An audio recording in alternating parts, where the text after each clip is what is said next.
Welcome to You, Me, Empathy. Thank you for listening. We would like to remind you that this podcast is for informational and entertainment purposes only, and is not a substitute for medical advice, diagnosis, or treatment. Known as just a silly boy with a feely heart. Please consider supporting the show. Check us out on Patreon or simply leave a review on iTunes. Here's your host and creator of the show, known Wels.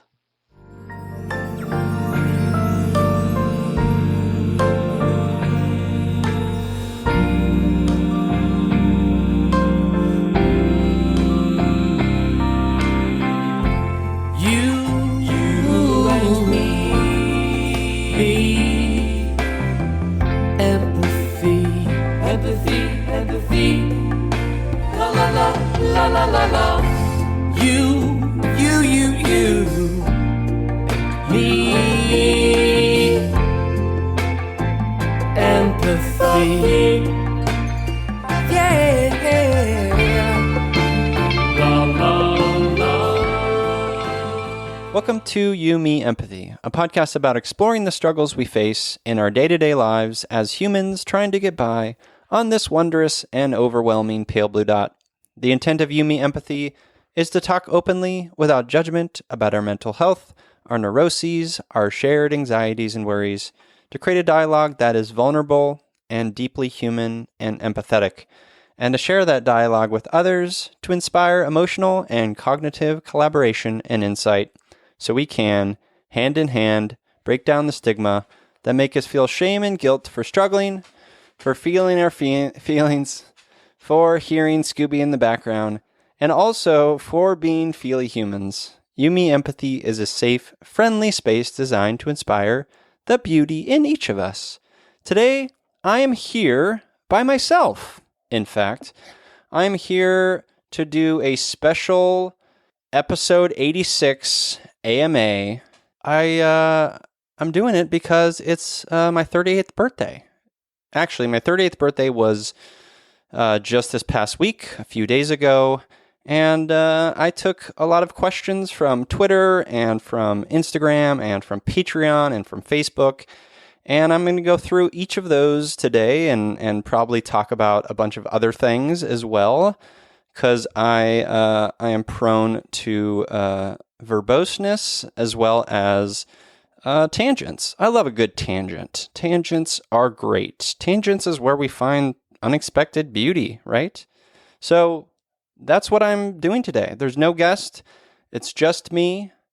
We're going to get into it. You're not going to hear an intro to this episode. This is it. So before we get to the episode, please make sure you're subscribed to You, Me, Empathy in Apple Podcasts or wherever you subscribe. And leave a review. That is kind of like my wish for my birthday I kind of have two wishes. One, for you to listen to this episode. Maybe three wishes. One, listen to this episode, which you're doing. Hooray. Gold star. Two, leave a review for You, Me, Empathy in Apple Podcasts or iTunes. It's a great way to help out the show, and it's free, and I would love you forever. Three, if you're connected with me on Facebook, and if you go to the show notes for this episode, I link there a donation link. I'm doing a fundraiser for Project Heal for my birthday. So I want to get up to $1,000. So if you can give $1 or $5 or $10 or more, great. Whatever you can give, I would really appreciate it. So go to the link in the show notes for this episode. Let's get to it. Okay, let's get to the first question on this episode 86, AMA, Ask Me Anything. Oh, and if you like this, if this is something you enjoyed listening to, make sure you let me know on Instagram @YouMeEmpathy or Twitter @YouMeEmpathy. I'd love to not waste your time. So this is the first time I've done this, so please let me know. I want each of these episodes to be thoughtful and enriching to your lives. That's the whole point. So let's do it. Let's jump right in. Okay. The first question is from Elise Landowski on Patreon. Thank you, Elise, for your patronage over there at patreon.com/youmeempathy. The question is, quote, what's the most beautiful thing anyone has ever told you? Perhaps not the most easy one, but I think really worth thinking about, end quote. Yes, Elise, a very good question. And I had to think about this one for a while, but there are two specific things that I wanted to mention, two very beautiful things that people have told me over the course of this podcast specifically. So I've mentioned them before, but they are two of the most sort of thought-provoking, beautiful things that I think really encapsulate what this podcast is all about. The first one is from Aaron Smith from episode 53 of You Me Empathy. Aaron said, quote, it's not about what is right or wrong, but about what is love. It's not about what is right or wrong, but about what is love, end quote. That's it right there, right? That's the end all be all for me is we as a society, I feel, tend to get into weird obsessions with right or wrong or proving ourselves to others or winning in some way. And it's this strange competition. And I think there's a lot of American culture that's kind of supports that. And I don't think, I'm not saying competition is a bad thing, but it can result in some divisiveness and some exclusion. And especially in terms of, I think what Aaron was speaking to was, in this case, religion specifically. And I just think it's a great quote. It's a great thing. It's a beautiful thing that Aaron said that can be applied to life.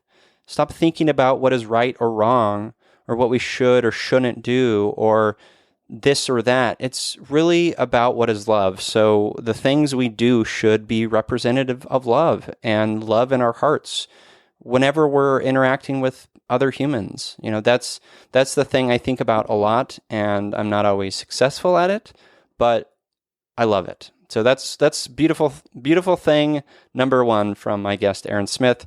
The other thing is, again, an important lesson that is a common theme in You Me Empathy, and it's a quote from my friend Katie Hilliard from way back in episode 4 of this podcast. She said, quote, you have to give people the dignity of their own experiences. You have to give people the dignity of their own experiences. Again, a beautiful statement, one that I feel really came to fruition in episode 74, talking about validation. If you haven't listened to that, I really kind of go into it. But really, this podcast and an extension of that, my life is what I've try to do is recognizing that we each have unique experiences, even so far as, my siblings or I have, maybe we experienced something similar, but we each had unique emotional reactions to that experience. And it's just a good lesson in grace and empathy and having compassion for the fact that we're all very unique in what impacts us and what affects us emotionally and mentally. And there's no checking, there's no single box of oh, that was your experience and this is the reaction. It doesn't work that way. So recognizing that and being cognizant of the fact that each of us has a unique experience allows for, in my mind, more empathy, more love, more connection, just more understanding of our fellow feely human in the world. And so those are two beautiful things that I wanted to share. That's question one from Elise. Thank you, Elise. Let's move on to question 2. This is from Joelle Marie. Joelle was recently on the podcast in episode 85, so please check out that. Joelle says, quote, how would you describe your favorite color if you couldn't use the word of the color in the description? My favorite color is warm, playful, and maybe sometimes melancholy. So I'm just going to leave it at that and move on to the next question, which is from Facebook. Josh Sopp says, "How are things?" Things are good, Josh. Thank you for asking. I'm very happy with my podcast. Life is going pretty well, I think. Finding some hope in my sort of medical ailments and things and physical pains. I'm getting some answers, and that's always very helpful. So I'm feeling very hopeful and positive at the moment. So thank you. Okay, next question. This is also from Joelle on Facebook. Quote, "What is one response you had from someone when explaining what you do with Yumi Empathy that genuinely surprised you, and why?" I had a hard time coming up with an answer for this one because there's really nothing specific. But I've gotten a few times the sort of, "Oh, wow, that's cool," And I think the great thing about the podcast is that there's so much beauty in the stories of my guests. It's sometimes even hard to put into words. Like when we think about listening to the stories of others, there's so much there to glean and to glom onto and to learn from. And every single week, I am blown away by the insights of my guests, the resilience, the beauty in each of them. And it's such a gift for me. I do feel a bit of, it's not, I'm being hyperbolic, but I feel maybe a little selfish at times because I'm getting such a gift. I'm just getting it every week. And it just makes me happy to know that you listeners are getting that too. You're connecting with my guests, and it's such a wonderful thing. So like on the surface, Yumi Empathy could maybe be construed as, I don't know, something maybe a little less meaningful, or who knows. But the truth is it's so meaningful. And I'm just in it. And that's because of the guests and their beautiful stories. So that's my answer to that question, Joelle. Thank you for asking. Next question is also from Joelle. Joelle was very verbose in her questionnaires here. She says, quote, "What are some things you've had to struggle to empathize with? Specific situations or general ideas or POVs or opinions?" This is a really beautiful question and something I think about a lot, and something I think we as sensitive, feely humans should think about too, because there are things in the world that are ugly and gross and bump up in a disruptive way against our sensitive, feely, sort of compassionate, empathetic look on the world. And so for me, a recent sort of thing that I've had to struggle to empathize with is, so my mother and I had a recent sort of instance, and you can listen to episode 74 of the podcast if you want to hear the whole story. But I want a relationship with my mother. She is, she's my mom, and she gave me, I love her for bringing me into the world and giving me a love for nature and a love for silliness and not taking life too seriously.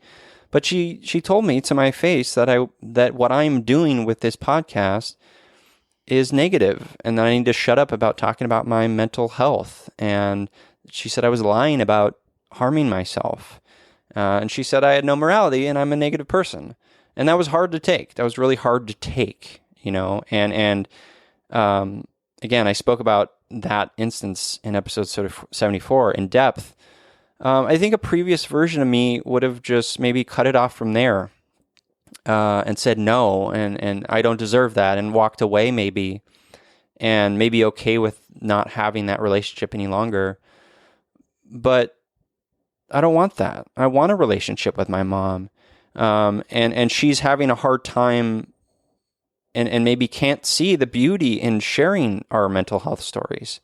And she's having a hard time accepting the fact that I had a hard time growing up and that I struggled, and I have compassion for that, and I know that she had a hard time with my father, who was difficult, to say the least. And so I have compassion for that and empathy for that, right? But it's hard when her ideals and her sort of outlook on life leads to someone like me, leads to her categorizing someone like me as being negative and lacking in morality.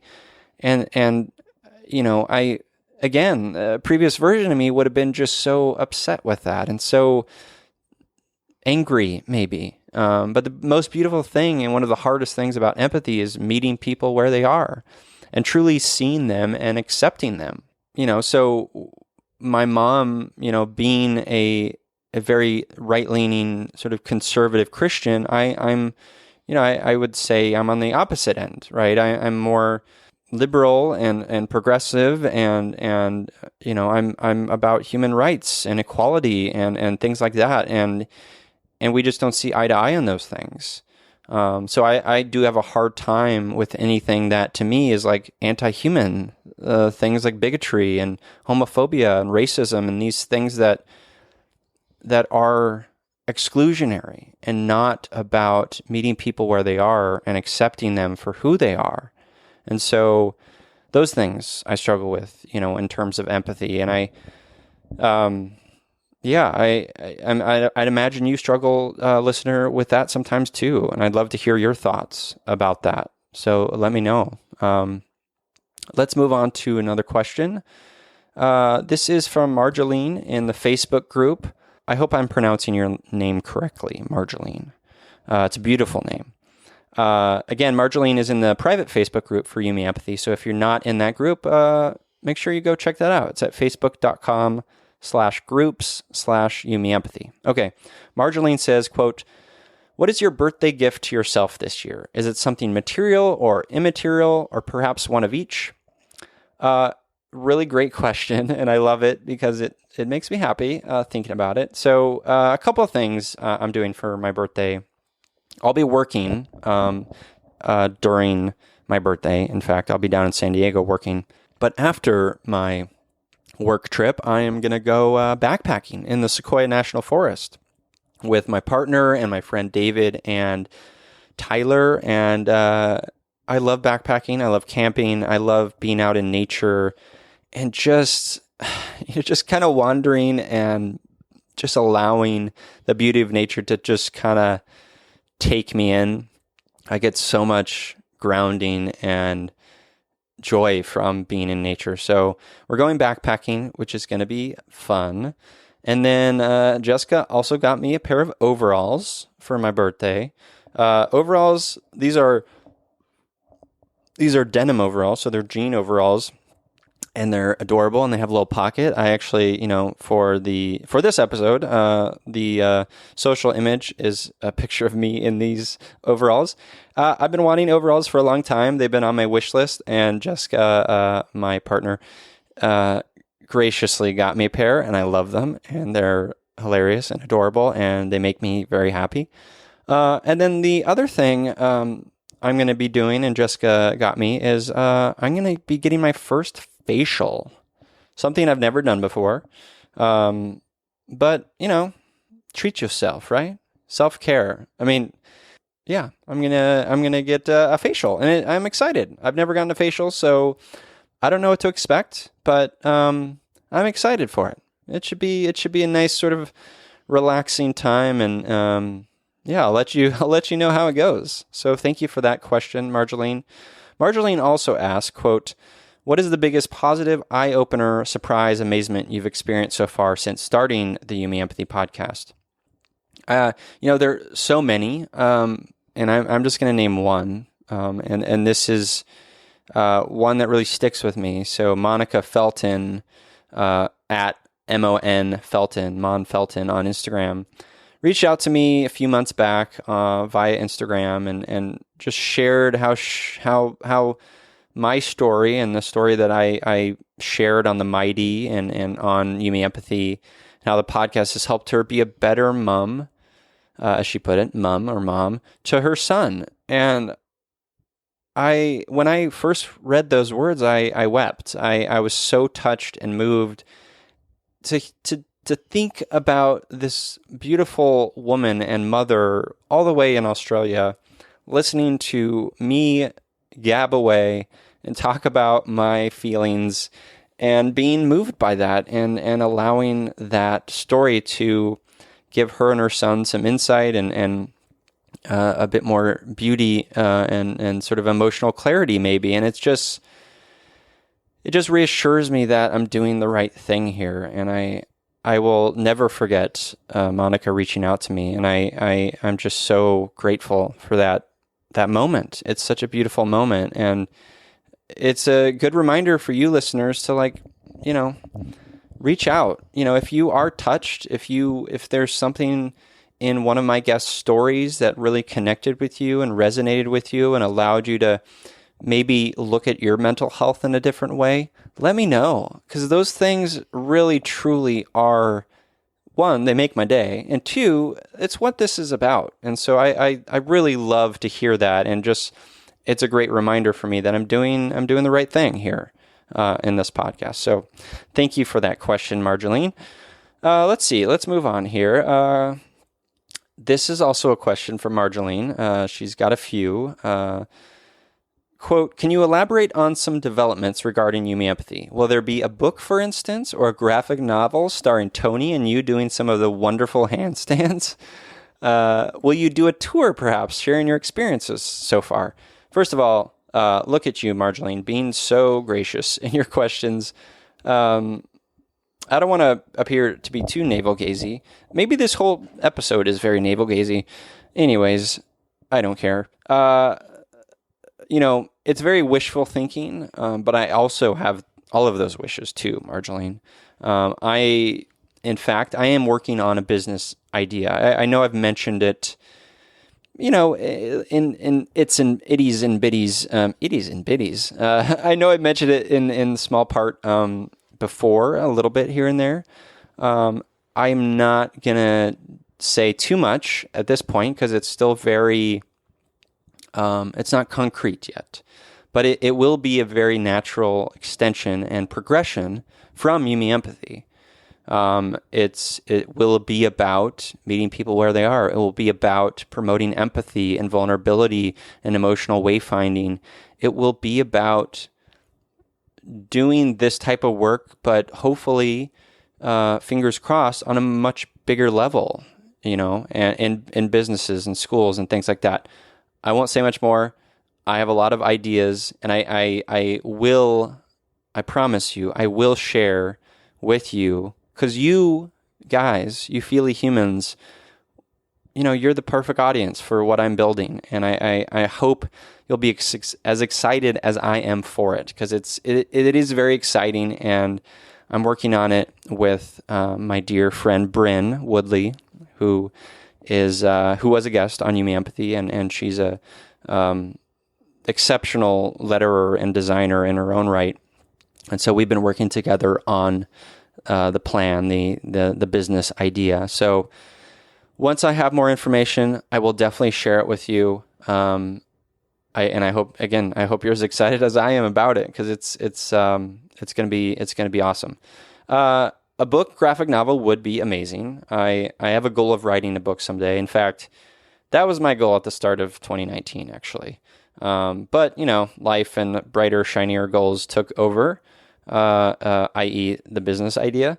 But I intend to get back to it. I do want to write a book. I have pieces of a book in progress, so that's definitely a part of my goal. And then doing a live version of the podcast would be so amazing. I don't think I am, or the podcast is anywhere near that level of big, but I do have hopes for it. And I would love to hear if, let me know on Instagram if that's something that you would be interested in doing, if you would pay a certain amount of money to travel to a place and buy a ticket to see me and Tony and maybe some special guests do a live episode, maybe take your questions, do an interview, we can all sing the Yumi Empathy song together, whatever it may be. Like, I think that would be amazing. And I would love to hear if you're interested, if that's something you would want to be a part of, or if you have any ideas. I would love to hear them. I am always willing to listen and connect with you. So, okay. I have one more question from Marjolaine in the Facebook group. Marjolaine says, quote, "What are some topics we can look forward to seeing featured on the podcast?" This is a fun question. So coming up next Monday, we'll be with my pal Becky, and we talk a lot about her life as a doula and postpartum care and that type of thing. Other topics coming up include dissociative identity disorder, sensitivity, why therapy is cool with Dr. Christina, exploring the good in the world with Brandon Harvey, grief, EMDR therapy, empathy in business and like corporations, mental health in music and art therapy, endometriosis with Laura Parker, seeking beauty in the world, and just a ton more. Those are just episodes I've already recorded. Feely Humans. I'm like way ahead. I record too much. In fact, I'm taking August off from recording entirely. You'll still get an episode every Monday. Don't you worry. But yeah, I'm taking off August from recording because I've just been recording too much. Okay. Let's see. Next question. This is from Our Dissociated Life, who will be a guest on the podcast. I've already recorded with them, and they'll be on the podcast soon. So they're Our Dissociated Life on Instagram. They said, quote, "What do you see as the way forward to getting empathy to spread into large corporations and governing agencies, healthcare, social justice?" You know, I honestly think it's one person transformed into a feely human at a time. It's really just one at a time. I think, you know, ways that we can help that are workshops and classes and buy-in from sort of higher ups in businesses and corporations and you know, even pitching these sorts of empathy, vulnerability, sort of emotional wayfinding lessons and classes as related to speaking in the same language of the business owner, right? Like talking about how will these things contribute to the bottom line, you know, return on investment, you know, these business terms you hear, you know, how will they improve the morale of the company, allow others to have better emotional and mental health, which can contribute to a healthier, more dedicated, happier workforce, you know, things like that. So I do think maybe my answer is a little bit of a cop-out at this point, but I do think it does start with just one person at a time. Next question. I'm losing my voice. This is from Francesca on Instagram. She's at hi.pretendwenever at hi.pretendwe've on Instagram. She says, "Can we hang out and get coffee sometime in Austin?" 100% yes. I love Austin, Francesca. Next time I'm there, I will let you know. And vice versa. If you're in the Southern California area, happy to get coffee with you. That would be fun. The last time my wife and I were in Austin, we went to MondoCon, which, if you don't know Mondo, they're kind of a pop culture, nerdy, sci-fi, horror company that sort of connects with amazing artists that create beautiful posters and cover art for records and things like that. It's really quite something. So check out Mondo. I think it's mondotees.com. If you just search Mondo posters, you'll find it. Anyways, all right. This next question is from at @aaron.g.gaffney on Instagram. Hey, Aaron. Aaron asks, what are some books that have affected your worldview? Now, I really love this question because I am a book nerd. For those who don't know, I had a book-themed wedding. we all, I met Jessica, my partner, on Goodreads, which apparently is a thing you can do. And I'm surrounded by books all the time. It's books fuel me. I think stories are empathy machines. So books are very important to me. So I'm just going to list a handful, well, more than a handful here right now. One's The Body Keeps the Score. It's a book I've read once, but mentioned on the podcast a lot. It's by Bessel van der Kolk, and it's all about how we hold trauma in our bodies. It's stunning. It's a really eye-opening book. Where the Red Fern Grows by Wilson Rawls is a book I've read probably the most out of all of these.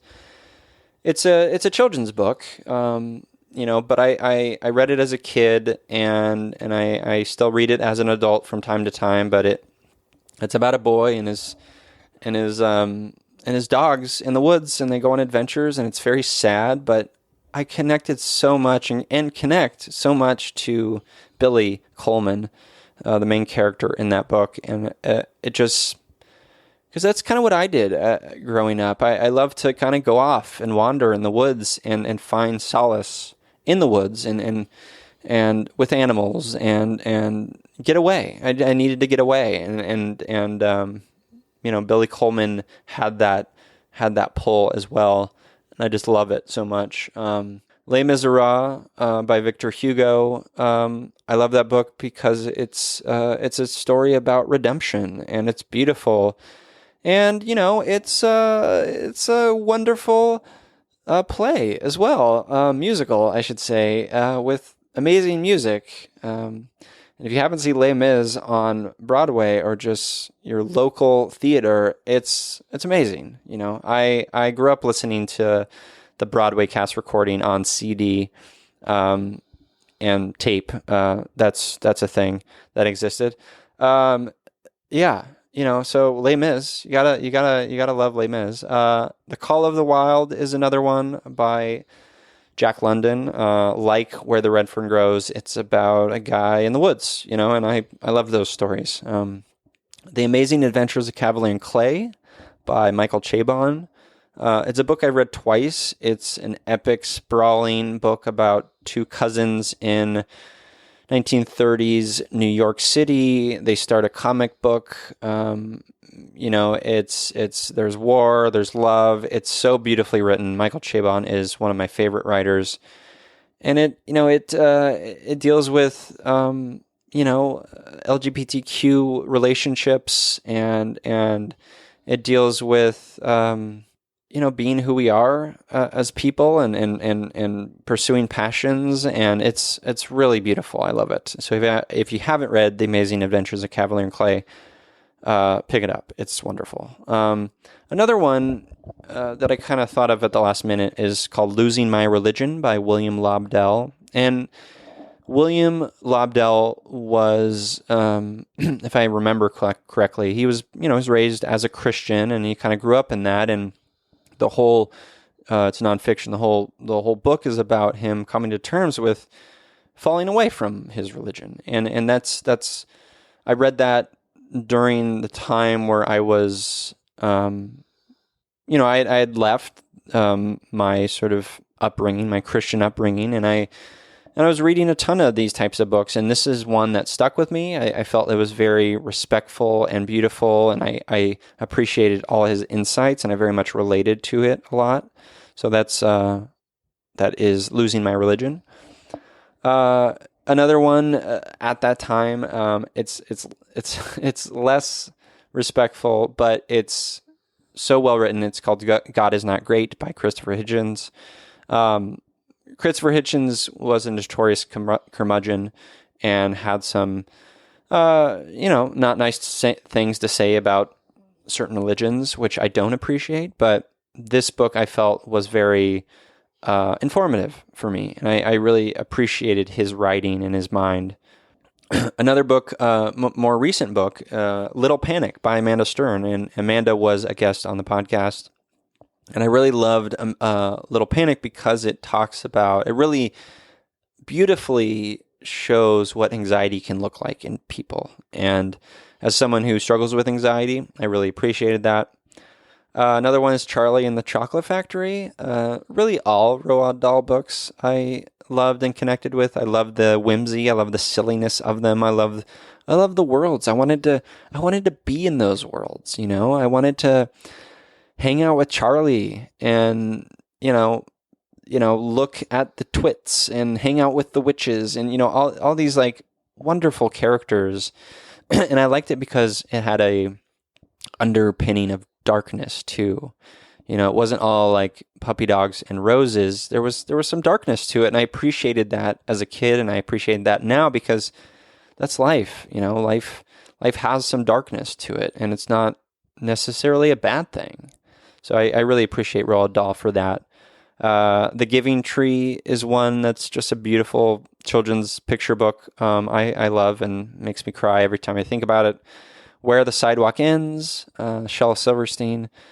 Again, absurdity, but wrapped in that absurdity is just such resonant beauty and insight into the human condition. I just love Shel Silverstein.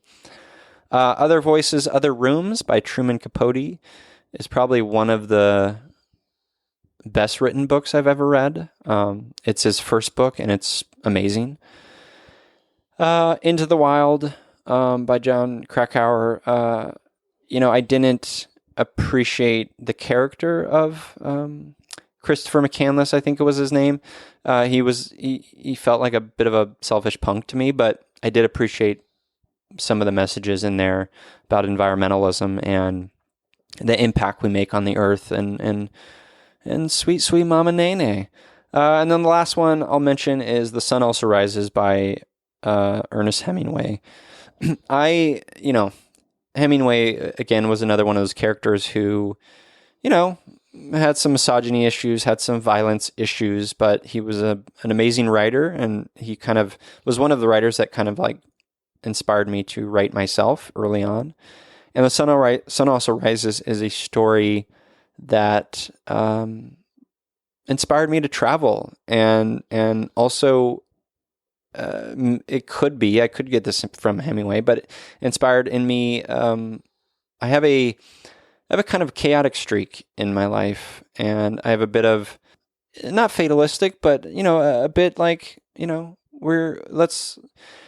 how do I describe it? It's not fatalistic. It's not nihilism. It's just a bit of rambunctiousness and embracing of the absurdity of life and kind of living in the moment. I try to do that as often as possible, and I think it can be problematic sometimes, for sure. And it certainly was problematic in my teens and 20s at times for some of the wild things that I did, but I appreciated it and the message. So those are the books that affected my worldview. Thank you, Aaron, for that thoughtful question. Let's move on here.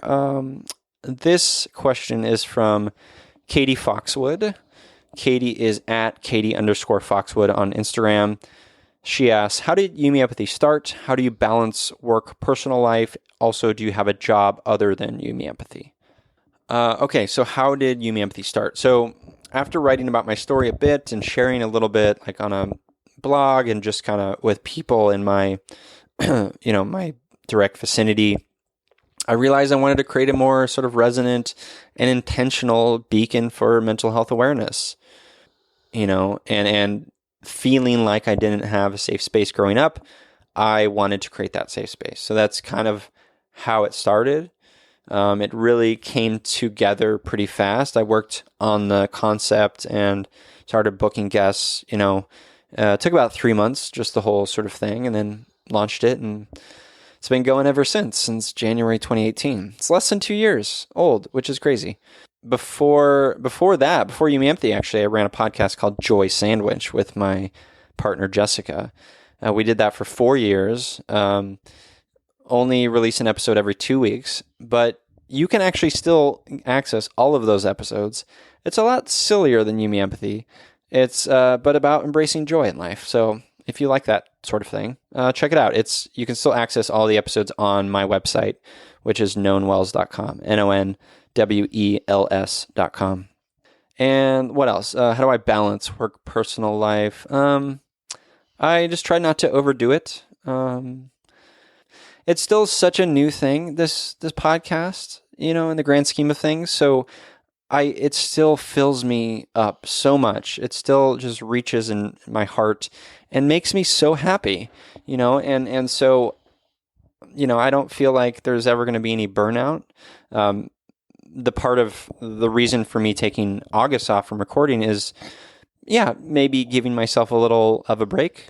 I love talking to people, but if I do it every day, day in and day out, I wasn't doing that, but maybe it could become a burnout situation. And I don't want that to happen, something that is so important to me.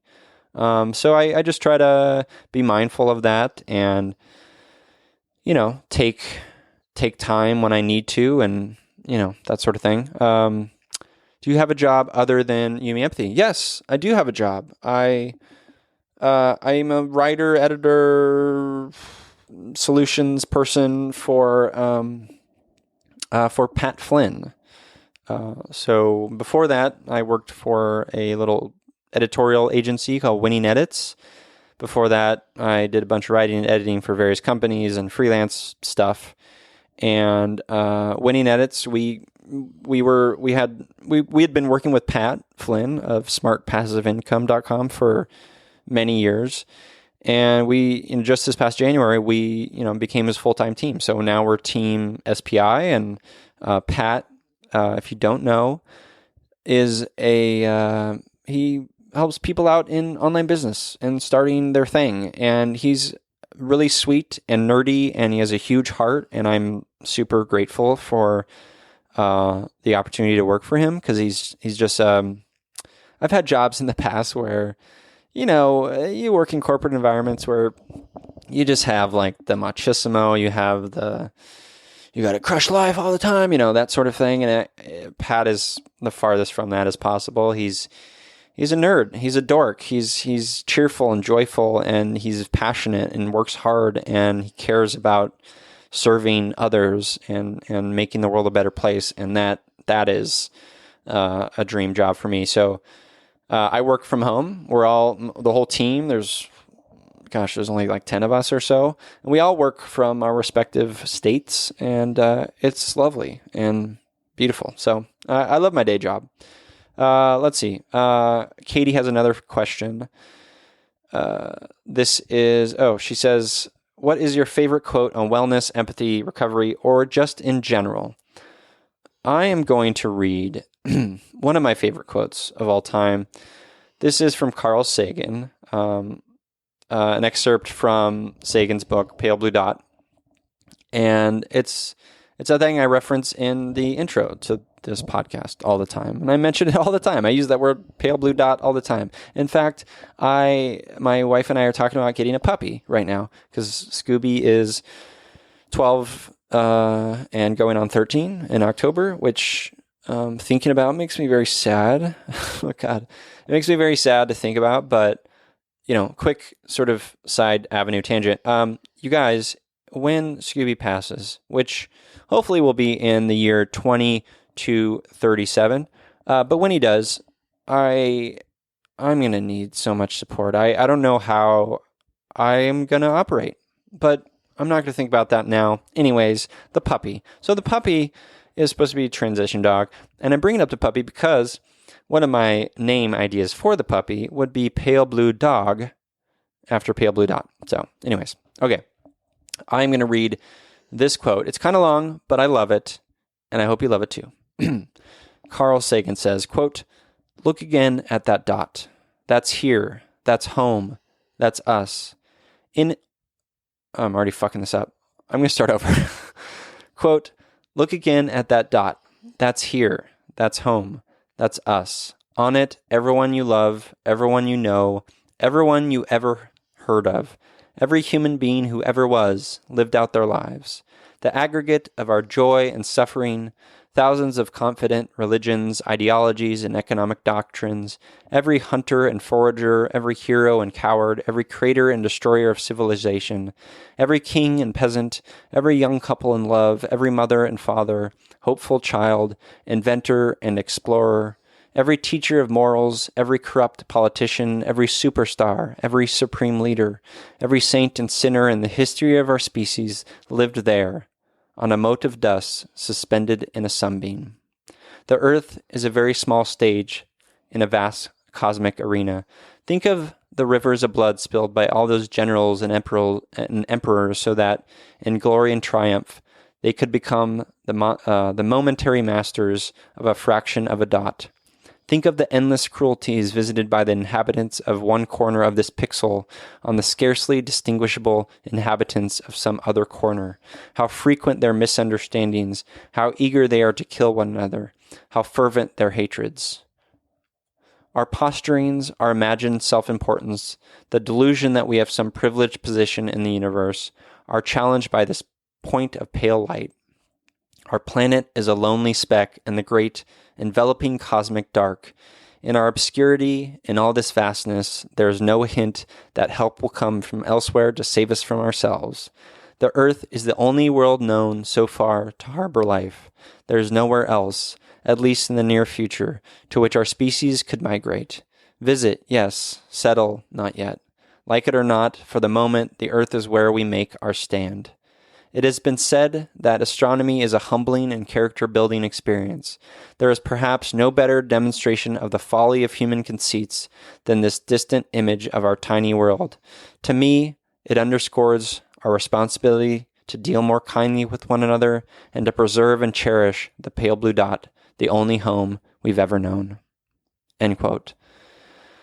Isn't that just the best? I mean, come on, Carl Sagan. Gosh, I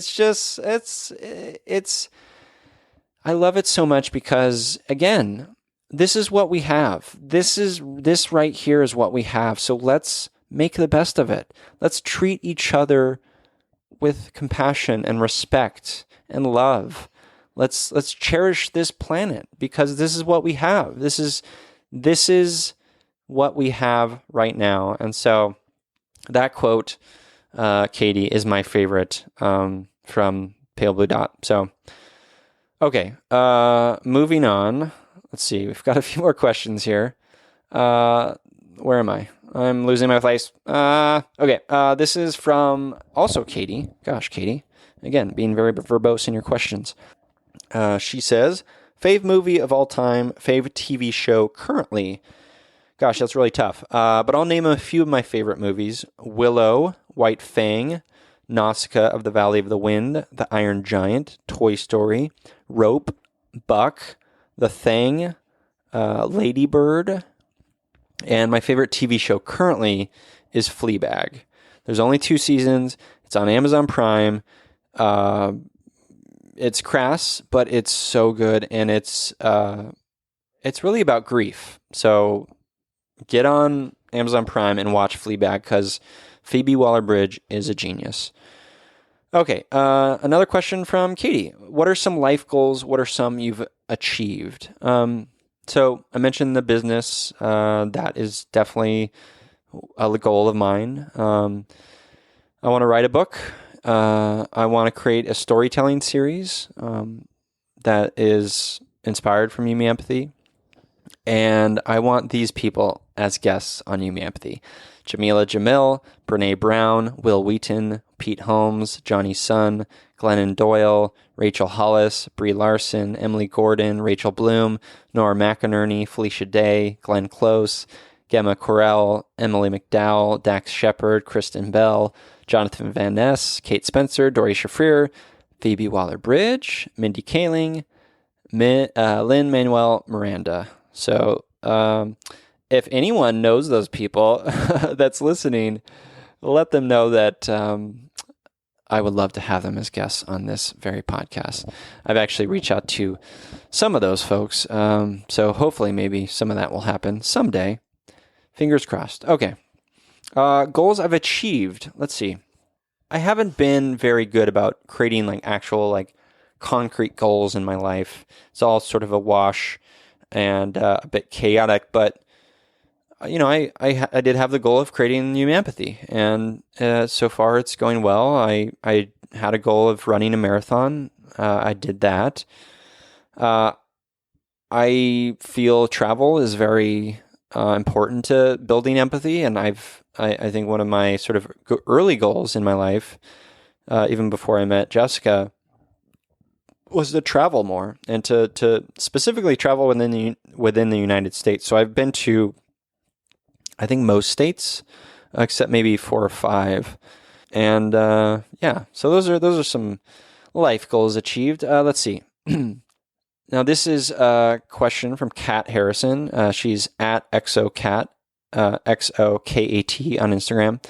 If you could hand one note to every stranger you meet, what would it say? This is such a beautiful question. I love the idea, and it makes me just happy to think about it, actually making it real. But so my initial thought was I would put on the note, "You are loved," which I think is great. But then I changed my answer, and I think I'd put, "I see you." But then I thought, oh gosh, like what if, am I just handing strangers "I see you" cards, and then they're thinking I'm like spying on them from behind the bushes or something? So maybe it's "I see you," and then in parentheses, "You are not alone." But then I thought, maybe they're thinking like, oh shit, should I put out a restraining order on this guy? Oh, I don't want that. So maybe it should be "You're loved," or all of the above. That's what I'd say. Thank you for that question, Kat. Kelly K, she's at KAYE _ SERA _ SERA, K Sarah on Instagram. She says, quote, "In a very turbulent time in our country, how do you remain empathetic and avoid bitterness?" This is another wonderful question. I can definitely go into dark whirlwinds thinking about this stuff for sure. I feel out of control sometimes, shame about my privilege, sad about, what I perceive to be the little change I can enact. But I remind myself that I am human. I remind myself that I can enact change, just at a smaller level. I remind myself that some of these,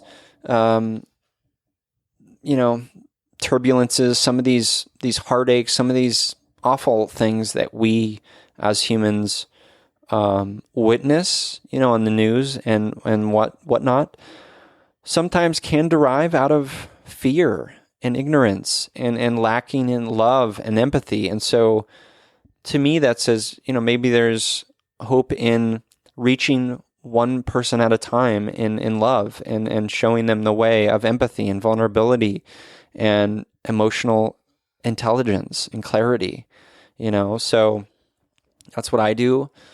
I also try to, give back in ways that are meaningful to me and give my time and money to organizations I believe are doing work in bigger ways that I can't. Things like that definitely help. This question is from Bree. She's at GODINB on Instagram. Bree says, quote, "How do you get comfortable being so open about your story?"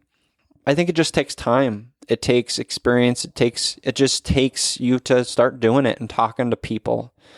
Start with, for me, it took a lot of time in processing the things in writing, so I would start there. It doesn't have to be, when you first talk about this stuff, it doesn't have to be beautiful or perfect. There's no such thing. It's just, it's valid and beautiful because you're saying it. It's because it's your experience and your story. So, but processing it through writing or journaling, or talking on a podcast can help with that. But it just takes time. You just kind of keep doing it. Start with the people close to you, find safe spaces like You Me Empathy, like the You Me Empathy group on Facebook, like other so many wonderful spaces, Modern Loss and what Shelby Forsythia is doing, talking about grief, and Katie Huey, talking about beautiful things, and so many great organizations, that create safe spaces for people. Project Heal, Mental Health America, The Mighty, just find your people and start sharing your story, because there are people out there, so many of us, that are there to listen and to meet you where you're at and see your story for what it is, which is beautiful and valid. So thank you for that question, Bree. This is a question from Brittany. Brittany is at Brittany Marie Walsh on Instagram. Brittany asks, quote, if you could talk to your younger self, any age, what would you say to him? Things you'd warn him, advice you'd wish you'd learned sooner, reassurances.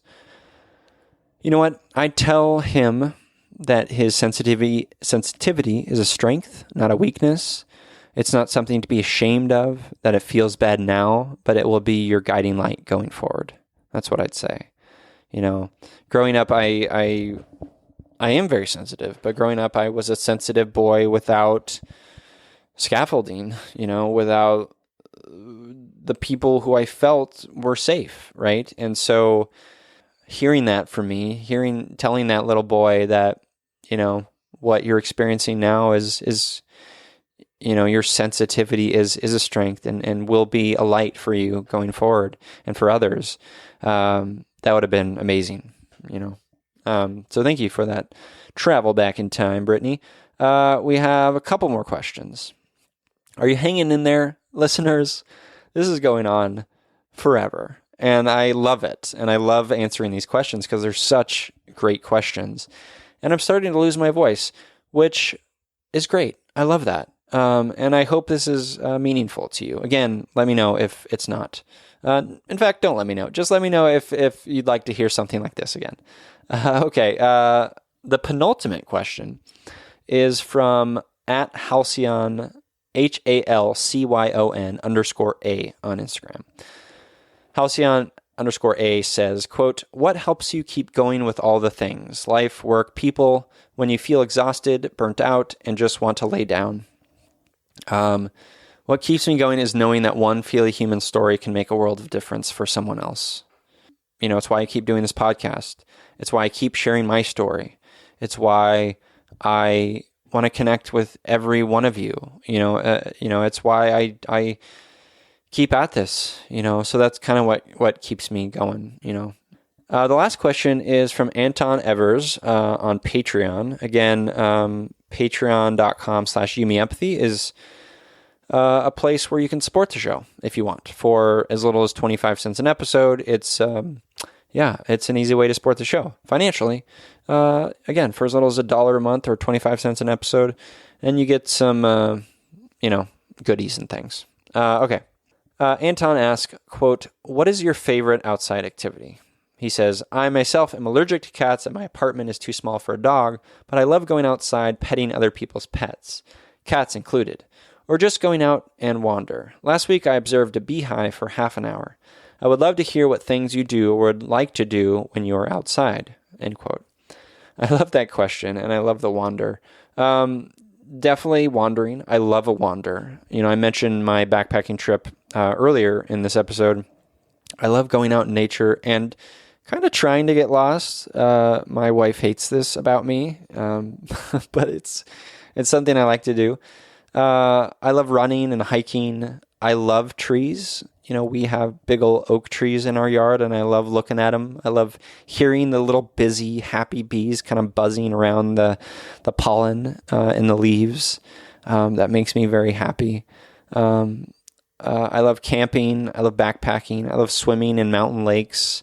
I love a long road trip, where you're kind of in the middle of nowhere and you're seeing things you've never seen before, and you're stopping at middle of nowhere, rest stops and gas stations, and it's just, you're on the road, you're connecting to our ancestors, and it feels good. I love a long road trip. So those are the things that I do outside. Also, I love to garden. Lately, having the space in our backyard, I've been growing vegetables and fruit, and it's been fantastic. I love that. I love a toil in the earth. Okay, so that's it. I think those are the questions. That is episode 86. What'd you think? I'd love to hear your thoughts at YouMeEmpathy on Twitter and Instagram. Let me know. I'd love to hear what you thought of it. And again, for my birthday, would you do me a kindness and leave a review for You Me Empathy? Honest review. That's all I want. So leave a review for You Me Empathy in iTunes. I would love to read it and make my day. And another thing you can do, again, go to the show notes, and there's a link there to donate to Project Heal for my birthday fundraiser. So you can do that as well if you'd like. Thank you for being here. Thank you for all of those wonderful questions. I really appreciate it. And this is 38. I'm 38. 38. It's just a number. I feel very young at times. I feel old at times. It's all just a spectrum. And, feels good. Feels good to be 38. I feel like I have so much more to learn. And that's the exciting part. Like, I think I can get, or we can, I'll just speak for me, I can get overwhelmed by that notion at times, thinking about like, oh, there's so many books to read. There's so many movies to watch. There's so many things to learn. There's so many places to travel to. And that's true.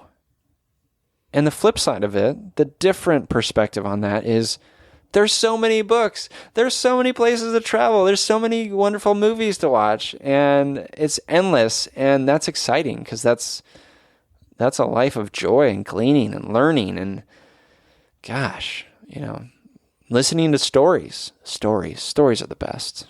Okay. I am in need of a glass of water, so I am going to wrap it up. Thank you for being here. Thank you for being a part of this. I really appreciate you. And again, let me know what you think. All right.